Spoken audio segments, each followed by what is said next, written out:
Og nu skal vi til en klassiker, fordi Ida, vi har jo tidligere været omkring det begreb, der hedder undersættelse her i programmet, ikke? Det er korrekt. Det er der, hvor man hører et nummer, og så tror man, de synger noget andet, end de i virkeligheden gør. Og det er måske noget, som man sådan oftest har stiftet bekendtskab med i sin barndom. Mm. Har du personlige erfaringer på det plan, min ven? Jeg vil sige, jeg har en god veninde. Vi er begge to meget det har man jo vilde, altid. Jeg kender en, som kender en, ikke? Hende her veninde og jeg var meget vilde med Eurythmics-bandet. Kan I huske dem? Ja. Annie Lennox og company. Ja, præcis. Nå, anyway. De har det her hit, som hedder Thorn in my side. Ikke? Mm-hmm. Vi var ikke så skarpe til engelsk dengang. Anyways, så blev vi gik og skreg den på værelset derhjemme, og så vi var sikre på, at de sang Born in my tights.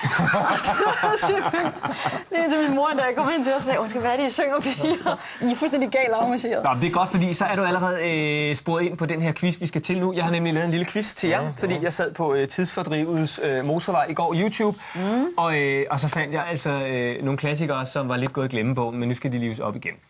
Det gælder om, at I skal gætte, hvad bliver der i virkeligheden sunget, ikke? Nu får I første klip, det lyder sådan her.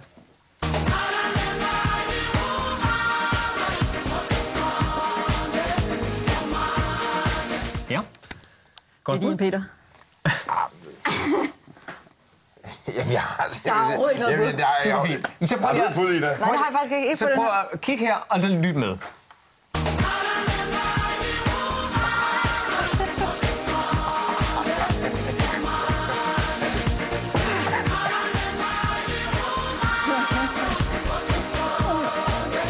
Nå ja. Er I klar til endnu en? Der er der fundet på teksterne, Morten. Nej, jeg har tyvstjålet. Nej.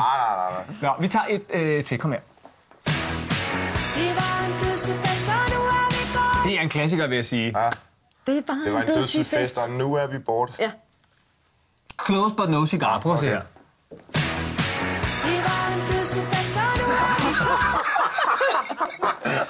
Nå ja, okay, det er så stadigvæk 0-0. Meget dårligt. Nej, var det ærgerligt, du ikke selv fundet på det, Morten, for det er faktisk sjovt. Klip nummer 3. Det er meget sjovt end sidste gang, det her.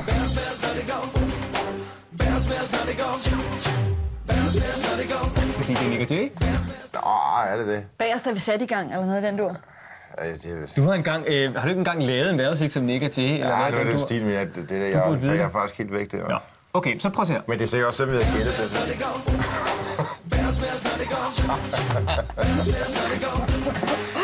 Nå, er det stadigvæk der? Det er 0-0 stadigvæk? Ja, det må man sige. Virkelig meget dårligt. Jeg tror også, at Ida og jeg, tror, vi står og prøver at gætte det rigtige. Det første, nu jeg fatter jeg faktisk at gætte det forkerte. Ja. Vi prøver igen at gætte det forkerte. Klip nummer 4. Det er jo fordi en ungdom, Peter. Der har du stået med en koldpermanent. Må vi ikke lige få den igen? Jeg vil godt tage den en gang til. Kom her. Det er de sidste ord, kan jeg sige, der er det operative. Nå, vi tager den med tekst på. Kom her. Det er svært, når man... Nå,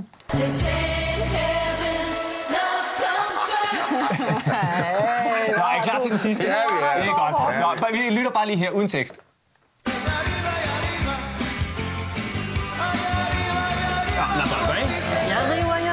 river. Vil I komme lidt nærmere? Så kan I få et point mere. Nå, okay, fint. Vi tager den med... Har du mere tekst? Nej, vi tager den med tekst, og så vil jeg sige, at I får et point for den. Værsgo.